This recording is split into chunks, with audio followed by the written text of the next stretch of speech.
All right, welcome back. Pens, pencils, notebooks, just some of the things families are looking for when they stock up on back-to-school supplies every year. But surprise budget busters catch a lot of shoppers off guard. So we have financial advisor Brad Allen with wealthwisconsin.com joins us with some tips to save on your back-to-school buys. Looks like you're going to do a little house cleaning here. Yeah, we have a couple props here today. So the first one is technology. So a lot of kids are going back to college and high school, and they have the laptops, the tablets, the calculators now.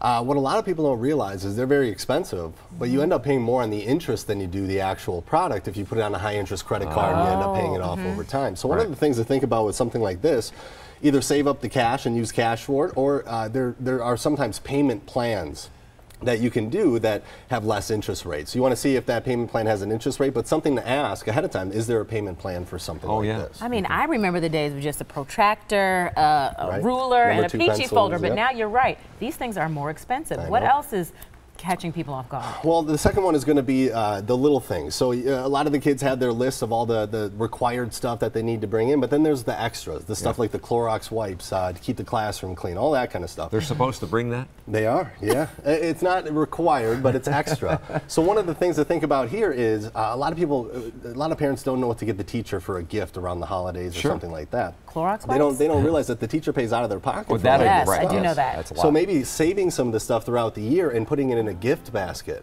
around the holidays, and it's appreciated, and it's one less world's greatest teacher mug that they have, right? That's true. This is true. Yeah. All right. Okay, teenagers. The big thing when going back to school, high schoolers here in Milwaukee have started today. Yep. Clothes and shoes and all that kind of stuff. And one here is if you have a teenager or something, have them help out around the house, do chores, and kind of earn the more trendier clothes or shoes, because they get expensive. I mean, that's one of the biggest things that parents are spending money on. So have them help out and earn that at the end of the summer here, and do maybe mow the lawn or clean cut the lawn, do some babysitting, do some chores. I mean, try to get them involved in the process so that, one, they understand the cost of this stuff too, right? Yes. And the value. And the value. That's always important. And getting something in return. So it must be fun at your house when the kids go off to school. Then have you they're got kind of young. Still young. Yeah, right? there's a couple in school. Oh, okay. But we have the budget, right? So that's what we use at home. I thought we were going to get final through budget the back-to-school budget. So we just kind of put everything on paper. This is what we're going to get, so we don't forget anything, number one. But it also just keeps you on track, make sure you're not spending too much. One of the other things to think about, too, a lot of families are spending a lot of money on extracurricular activities like sports and off-season sports, and you know, basketball goes all year long now and that kind of stuff.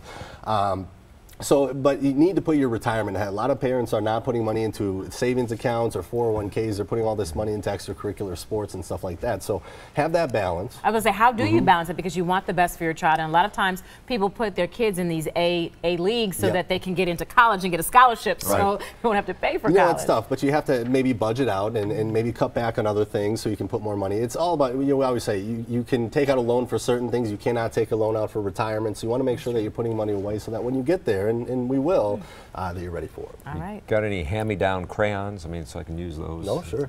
Plenty. Who are you giving crayons to? Got a question for our experts? Email them at asktheexpert@today'stmj4.com. You can also leave a voicemail. We do have the number there for you.